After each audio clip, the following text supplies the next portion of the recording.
Hi dear student, कैसे हैं आप सभी अच्छे होंगे। तो जैसा कि आप सभी लोग जानते हैं, जो हम लोग सीजीएल और सीएचएसएल 2023 के पेपर को हम लोग टारगेट लेके चल रहे थे, उसमें वर्बल रीजनिंग का आज चैप्टर नंबर 3 हम लोग पढ़ेंगे, ठीक है। और एक ही क्लास में हम सारे जितने इसके कंसेप्ट हैं, लगभग 6 टाइप से इसमें प्रश्न बनते हैं इंग्लिश अल्फ़ाबेट से, तो इसको हम लोग आज कंप्लीट कर लेंगे, ठीक। और 6 टाइप से क्वेश्चन, मतलब एक दो क्वेश्चन मैं करा दूंगा, बाकी सब क्वेश्चन आप बुक से देख के जरूर कर लीजिएगा, ठीक। सबसे पहले अगर जो आपको इसको कंसेप्ट पढ़ना है तो आप जाके प्लेलिस्ट में एक कंसेप्ट वाला पूरी वीडियो पड़ी होगी, तो उसको आप देख लीजिएगा, ठीक। आइए हम बात करते हैं यहाँ पे डायरेक्ट प्रैक्टिस की बात करते हैं, क्योंकि यह प्रैक्टिस है, ठीक। तो एक ही क्लास में हम लोग कंप्लीट करेंगे।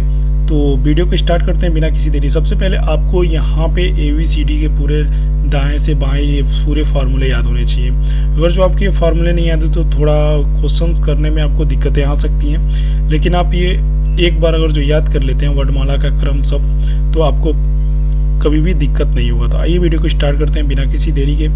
इसमें 6 टाइप से प्रश्न बनते हैं। सबसे पहला 5 टाइप क्या होता है मैं आपको बता दूं यहाँ पे। सबसे पहला टाइप आपका बनेगा दिशा और स्थान पर आधारित प्रश्न, ठीक है। दिशा पे, डायरेक्शन पे बनता है। और दूसरा नंबर जो होगा विपरीत क्रम पे बनेगा। और तीसरे की बात करेंगे शर्त और अक्षर पे आधारित प्रश्न बनेगा। चौथे बात करेंगे तो अक्षर युग्म आधारित प्रश्न बनता है। और पांचवे की बात किया जाए तो शब्द के अक्षरों के स्थान में परिवर्तित करने पर आधारित प्रश्न बनते हैं। और एक छठा और लास्ट कंसेप्ट जो इसका होता है, आरोही और अवरोही क्रम में आधारित प्रश्नों पर इसमें बात की जाती है। तो आपको इतने 6 टाइप से क्वेश्चन इसमें देखने को मिलेंगे, जिसमें से प्रत्येक का 2-2 टाइप्स में 2-2 क्वेश्चन कराऊंगा, ठीक। आइए वीडियो को स्टार्ट करते हैं। सबसे पहले यहाँ पे यदि अंग्रेजी वर्णमाला में विपरीत क्रम में लिखा जाए तो आधारित प्रश्नों का उत्तर दें, तो आप इसमें सबसे पहले 19 नंबर आंसर कमेंट बॉक्स में जरूर दीजिएगा। 20 नंबर क्वेश्चन मैं आपको करा देता हूँ, ठीक है। 19 नंबर क्वेश्चन क्या कह रहा है, बाएं से 19वें अक्षर और 7वें अक्षर का क्या होगा। तो इसमें आप आसानी से देख सकते हैं कि बाएं से जो 19वां अक्षर आपका दिया हुआ है यहाँ पे, उनमें से 7वां अक्षर क्या होगा। तो सबसे पहले 19 माइनस m माइनस n का फार्मूला आप लोगों ने पढ़ा होगा। तो जब 19 माइनस आप यहाँ पे 7 करेंगे तो कितना हो जाएगा, ये चलिए मैं इस क्वेश्चन को ही बता देता हूँ। जैसे 19 माइनस 7 करेंगे तो 19 में से 7 जाएगा तो कितना बचेगा दोस्त, तो यहाँ पे कितना होगा आपका 12 हो जाएगा, ठीक। अगर जो 12 है तो इसका वास्तविक श्रृंखला अक्षर क्या होता है, 27 से हम लोग घटाते हैं, तो 27 में जब इसको घटाएंगे 12 में से 27 जाएगा तो कितना बचेगा 15। तो 15वें स्थान पे कौन सा अक्षर आता है, तो 15वें स्थान पे आपको, इसीलिए मैं बोला था कि सभी अक्षरों का नंबरिंग आपको याद होना चाहिए। तो 15वें स्थान पे आता है O, ठीक। तो इस तरह से इस क्वेश्चन का आंसर क्या हो जाएगा O। अब हम नेक्स्ट क्वेश्चन की बात करेंगे। 2 नंबर क्वेश्चन क्या कह रहा है, जैसे यहाँ पे देखिएगा 22वें अक्षर और 12वें अक्षर में क्या होगा, आपको ये बताना है। बाएं से 22वें अक्षर में और बाएं से 12वें अक्षर में क्या होगा। तो जब दोनों एक ही तरफ से बाएं बाएं से पूछे तो उसमें से तुरंत घटा देना चाहिए। तो m माइनस n की फार्मूला लगाएंगे तो 22 माइनस जब 12 करेंगे तो कितना होगा दोस्त, यहाँ पे आपका 10 होगा। और जो वास्तविक संख्या होती है क्या होती है 27। 27 में से 10 जब घटाएंगे तो कितना हो जाएगा 17। तो आप ये हमको बताइए कि 17वें स्थान पे होता क्या है। इसीलिए मैं कहा था कि अल्फाबेटिकल नंबर सीरीज जब आपको नंबर तरीके से याद होंगे उसके, तो आपको करने में बहुत ही आसानी होगा। तो 17 नंबर पे आपका आता है क्या आता है, 17 नंबर पे आपका Q आता है। इस तरह से इस क्वेश्चन का आंसर क्या हो जाएगा A। आई होप आप समझ गए हो। तो मैं एक टाइप आपका कंप्लीट करा दिया हूँ, लेकिन इसमें बहुत सारे प्रश्न है, तो आप इसको देख लीजिएगा, ठीक। अब यहाँ पे एक चीज़, इस क्वेश्चन को क्यों मैं कॉमन किया हूँ, क्योंकि बाएं से 11वें अक्षर पे और दाएं से 17वें अक्षर पे, तो छठा अक्षर क्या होगा इसमें ये पूछा है। तो सबसे पहले इस क्वेश्चन का बताने का मकसद ये है कि जब बाएं से दाएं और बार बार बाएं बाएं के अक्षर, तो बाएं और बाएं क्या हो जाएगा, जुड़ जाएगा। तो जब आप यहाँ पे देख रहे होंगे कि 17 और 11 प्लस 17 करेंगे तो कितना हो जाएगा, 11 प्लस 17 करके माइनस में क्या कर देंगे 6 कर देंगे। तो 11 और 17 आप जोड़ेंगे तो क्या हो जाएगा 28 हो जाएगा, ठीक है। और 28 में से जब 6 घटाएंगे तो कितना हो जाएगा 22 हो जाएगा। तो आप ये बताइए वास्तविक संख्या क्या होती है हमारी, वास्तविक संख्या होती है 27, जिसको आपको काउंट करना पड़ता है। उसमें से अगर जो 22 आप घटा देंगे, तो जब हम वास्तविक संख्या में से 22 घटाएंगे तो कितना बचेगा 5। और 5वें स्थान पे क्या आता है, 5वें स्थान पे आपका आता है E। तो इस तरह से इस क्वेश्चन का आंसर क्या हो जाएगा E। इसीलिए मैंने कहा था कि आपको नंबर पूरे याद होने चाहिए अल्फाबेट के, नहीं तो आप क्वेश्चन में कितना भी बता दूं आपको नहीं आएगा, ठीक। नेक्स्ट क्वेश्चन की बात करेंगे। यहाँ पे सेम टू सेम वही क्वेश्चन है, 4-5 तो मैंने बता ही दिया। अब चलिए मैं 7 नंबर बता देता हूँ। जैसे यहाँ पे 7 नंबर क्वेश्चन देखिएगा, दाएं से 12वें अक्षर और दाएं से 5वें अक्षर में क्या होगा, आपको ये बताना है। तो यहाँ पे दाएं और दाएं की बात की गई है, तो दाएं और दाएं की बात की जाती है तो आपको एक चीज़ मैंने बताया होगा, m माइनस एन की फार्मूला यहाँ भी लगेगा। तो जब 12 में से 5 घटाएंगे तो कितना हो जाएगा, 12 में से 5 घटाएंगे तो 7 हो जाएगा, ठीक। और वास्तविक संख्या आपकी क्या होती है, तो वास्तविक संख्या आपकी यहाँ पे आपको दाएं से दाएं अक्षर क्या होगा आपको ये पूछा है, तो आप इसमें कोई नई श्रृंखला जोड़ने की बात नहीं है। तो बाएं से, क्योंकि दाएं से दाएं की बात किया है तो यहाँ पे जो 7 आया तो 7 नंबर पे क्या आता है, आपको डायरेक्ट वही लिख देना है। तो श्रृंखला के विपरीत क्रम में जब 7 नंबर पे जाएंगे तो 7 नंबर पे आपका क्या होता है, 7 नंबर पे ABCDEFG होता है, ठीक। तो इस तरह से यहाँ पे क्वेश्चन का आंसर क्या हो जाएगा, B। आई होप आप समझ गए होंगे। अब हम बात करेंगे यहाँ पे अंग्रेजी वर्णमाला के प्रथम आदर्श विपरीत संख्या पे लिखे जाएंगे, द्वितीय आदर्श वास्तविक को छोड़कर इसी पर आधारित प्रश्न होगा। तो इनके क्वेश्चन है जिसको आपको देख लेना चाहिए। 8 नंबर की बात किया जाए तो यहाँ पे सबसे आसान क्वेश्चन आपका फर्स्ट क्वेश्चन यहाँ पे दे दिया है, बताएं कि 12वें से 7वें अक्षर और दाएं से 5वां अक्षर क्या होगा। तो इन दोनों को कुछ नहीं करिए, m+n की फार्मूला लगा दीजिए। जब m+n की फार्मूला लगाएंगे तो 7 और 5 कितना होता है, 12। तो 12वें अक्षर पे क्या होगा आपको ये डायरेक्ट बता दीजिए। तो 12वें अक्षर पे आप देखेंगे तो जब 12वें अक्षर की बात करेंगे तो 12वें अक्षर पे आप यहाँ पे देखेंगे क्या आएगा, B। क्योंकि जब वास्तविक संख्या में से जब आप इसको विपरीत संख्या क्या कहा है, अक्षर क्या होगा, दाएं से 5वां अक्षर क्या होगा, सॉरी यहाँ पे सॉरी मेरे दोस्त, जब 7 में से 5 घटाएंगे आप, यहाँ पे गलती हो गई है, m माइनस n होगा ना। जब बाएं से दाएं की बात की तो m माइनस जब n करेंगे तो जब 7 में से 5 घटाएंगे तो कितना हो जाएगा, 2। तो 2 स्थान पे कौन सा आएगा, B, ठीक। तो इस तरह से इस क्वेश्चन को इसके आंसर B हो जाएगा।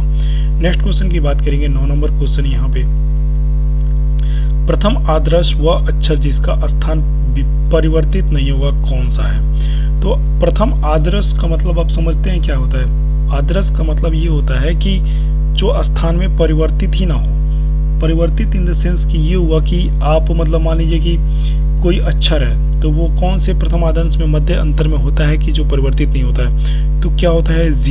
और G चौथे स्थान पे आता है दोस्त, G आप देखेंगे तो हमेशा 7वें स्थान पे आता है, जो क्या होगा, परिवर्तित नहीं होगा, ठीक। आई होप आप समझ गए होंगे। नेक्स्ट क्वेश्चन की बात करें, 12 नंबर क्वेश्चन की, बाएं से 7वें अक्षर और बाएं से 6वें अक्षर में क्या होगा।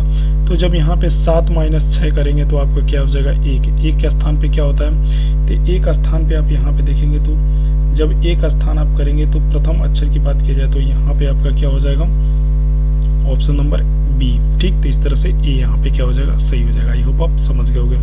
नेक्स्ट क्वेश्चन की बात यहाँ पे करेंगे हम,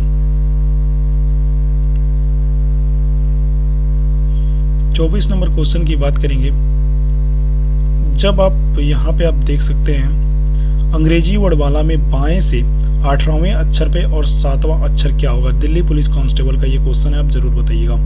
जब अंग्रेजी वर्णमाला में बाएं से 18वें अक्षर की बात किया जाएगा तो बाएं से 18वें अक्षर का मतलब ये हो गया कि, और 7वें अक्षर की बात की जाए तो 18 माइनस 7 m माइनस n की फार्मूला लगाएंगे यहाँ पे। जब 18 माइनस 7 करेंगे तो कितना होगा, 18 में से जब 7 जाएगा तो कितना बचेगा दोस्त, वहाँ पे 11 बचेगा।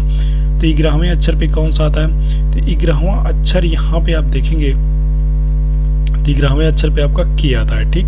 तो इस तरह से इस क्वेश्चन का आंसर क्या हो जाएगा, K। आई होप आप समझ गए होंगे। इसीलिए मैं कह रहा था कि आपको पूरे नंबर की अल्फ़ाबेट के पूरे नंबर को आपको पता होना चाहिए, और जो नहीं पता होगा तो इस क्वेश्चन को आप समझने में भी दिक्कत कर सकते हैं, दिक्कतें आ सकती हैं, सॉरी। यहाँ पे इस क्वेश्चन को देखिए, यदि अंग्रेजी वर्णमाला में अक्षर व्युत्क्रम लिखे जाएं तो दाएं से 20वें अक्षर और बाएं से 21वें अक्षर के ठीक मध्य में कौन सा अक्षर होगा।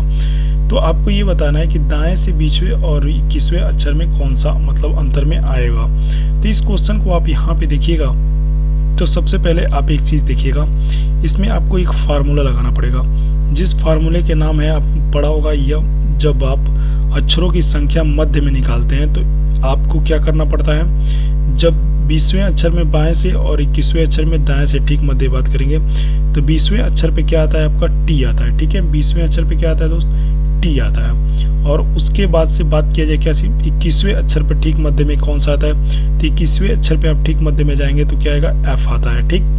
अगर जो इसके बाद से इन दोनों को अगर जो जोड़ेंगे तो F कितने स्थान पे आता है, 21वें अक्षर पे आता है। तो F की बात किया जाए तो मध्य में कितना हो जाएगा, 13 स्थान पे आता है ना, यफ। तो इन दोनों के ठीक मध्य वाले अक्षर को आपको बताना है। तो 13 जब आप यहाँ पे देखेंगे तो 13 जब आप 13 करेंगे तो 13 + 1 कर देंगे अपॉन 2 करेंगे, मध्य में करेंगे तो जब 14/2 करेंगे तो यहाँ पे क्या आ जाएगा 7। तो 7वें अक्षर पे कौन सा आता है, तो 7वें अक्षर पे आपका यहाँ पे आता है M। ठीक, आई होप आप समझ गए होगा। चलिए नहीं समझे तो एक बार और समझ लीजिए, क्योंकि ये क्वेश्चन थोड़ा बड़ा है। सबसे पहले आप उल्टे क्रम में Z से लेके A तक लिख लीजिएगा। उसके बाद से दाएं से 20वें स्थान अक्षर पे जाएंगे तो वहाँ पे T आएगा, और बाएं से 21वें अक्षर पे जाएंगे तो दाएं से छठा अक्षर जो होगा वहाँ पे आपको छठा अक्षर जो होगा वो यफ होगा। ठीक, तो यफ, T और यफ के मध्य जो कुल कितने हैं, जो T होगा और यफ होगा, तो T और F के मध्य में जितने कुल अंतर आएंगे वो कितने हैं, 13 है। ठीक, ये आप नहीं, इनके बीच के अंतर को बताना है। तो 13 + जब 1 करेंगे आप तो यहाँ पे 14/2 होगा, तो 14/2 करेंगे तो कितना होगा 7। तो 7वें अक्षर पे क्या होगा आपका, 7वें अक्षर पे आप देखेंगे तो आपका यम हो जाएगा। तो इस तरह से ऑप्शन नंबर बी हो जाएगा। नेक्स्ट क्वेश्चन की बात करें, यहाँ पे 35 और 36 धीरे धीरे हम लोग लास्ट यहाँ पे विपरीत क्रम पे क्रमानुसार व्यवस्थित किया जाए कितने अक्षरों को। इस क्वेश्चन को देखिएगा, दिया है। सबसे पहले इस क्वेश्चन पर शब्द कंप्लेन में अक्षरों के अंग्रेजी वर्णमाला में क्रम अनुसार व्यवस्थित किया जाए तो कितने अक्षरों में स्थान पर अपरिवर्तित रहेंगे। तो सबसे पहले यहाँ पे देखिएगा सी है, तो यहाँ पे जो सी दिख रहा है, तो चलिए मैं लिखता हूँ एक बार CAMPAIG और N। ठीक है, तो इसमें से आपको बताना है कि कितने अक्षर हैं जो विपरीत बार बार दोहराए नहीं जा सकते हैं। अगर जो सिस्टमेटिक तरीके से लिखे जाए, मतलब अक्षरों को वर्णमाला के क्रम में लिखा जाए, तो वर्णमाला के क्रम में आप लिखेंगे तो यहाँ पे सबसे पहले क्या आएगा आपका A आएगा, फिर एक और A यहाँ पे दिख रहा है तो फिर A आएगा, फिर उसके बाद से A के बाद देखेंगे तो सबसे छोटा कौन सा C है। उसके बाद C के बाद क्या दिखेगा आपको, C के बाद आप देखेंगे तो G दिखेगा, G के बाद देखेंगे तो I दिखेगा, I के बाद देखेंगे तो M दिखेगा, M के बाद N दिखेगा, N के बाद P दिखेगा। तो जो दोहराई जा रही है तो सिर्फ एक बार A आ रहा है, तो इसमें मतलब A का केवल एक अक्षर होगा जिसका स्थान पर अपरिवर्तित होगा उसका ना, तो यहाँ पे आप डायरेक्ट आंसर कर सकते हैं 1। ठीक, नेक्स्ट क्वेश्चन की बात करें, ठीक उसी प्रकार से ये भी है कि इसको कितने प्रकार से हम दोहराए, मतलब कि ऐसे कितने युग्म बनाए जा सकते हैं। प्रत्येक दो अक्षरों के आगे पीछे दोनों दिशाओं में उतने ही अक्षर होंगे जितने कि अंग्रेजी वर्णमाला में होते हैं। तो इसमें आप यहाँ पे आप देखिएगा क्या है, यहाँ पे आप यहाँ पे देखिएगा BANGLE आपको दिया है, वेंगल दिया है। तो इसमें आप देखिएगा तो सबसे पहले हम B और A बना सकते हैं। ठीक, तो B और A बनाएंगे तो यहाँ पे क्या आ जाएगा A और B देखिएगा। ठीक, उसके बाद से बात करेंगे तो हम क्या बना सकते हैं यल यम यन, हाँ यम यन आप देखेंगे तो यल आप यहाँ पे L और N भी बना सकते हैं। ठीक उसी प्रकार से आप यहाँ पे देखेंगे तो A के बाद आपका E भी आ सकता है, तो A और E भी आप बना सकते हैं यहाँ पे। और उसके बाद से बात करें तो A और E के बाद क्या बना सकते हैं, A और E के बाद यहाँ पे देखेंगे तो E और G भी बना सकते हैं। ठीक है, E और G भी, तो 1 2 3 4 कितने युग्म बनाए जा सकते हैं, इसमें आपके 3 से ज़्यादा युग्म बनाए जा सकते हैं। तो इस तरह से ऑप्शन क्या हो जाएगा, ये इसका सही हो जाएगा 36 नंबर का। अब हम बात करेंगे यहाँ पे 36 नंबर हो गया 41 नंबर, जैसे वंडरफुल के अक्षरों के वर्णमाला क्रम में वध किए जाने पे कितने अक्षरों को अपरिवर्तित रहेगा। फिर वही क्वेश्चन आ गया, तो इस क्वेश्चन को मैं चाहता हूँ कि आप कमेंट बॉक्स में आंसर दीजिएगा। ठीक, आपको अल्फाबेटिकल सीरीज में लिख देना है भाई। तो इसमें आप देखेंगे तो एक एक एक एक एक, एक यू ही होगा, जो मतलब चेंजिंग नहीं होगा, तो एक ऐसे हो जाएगा। अब हम लास्ट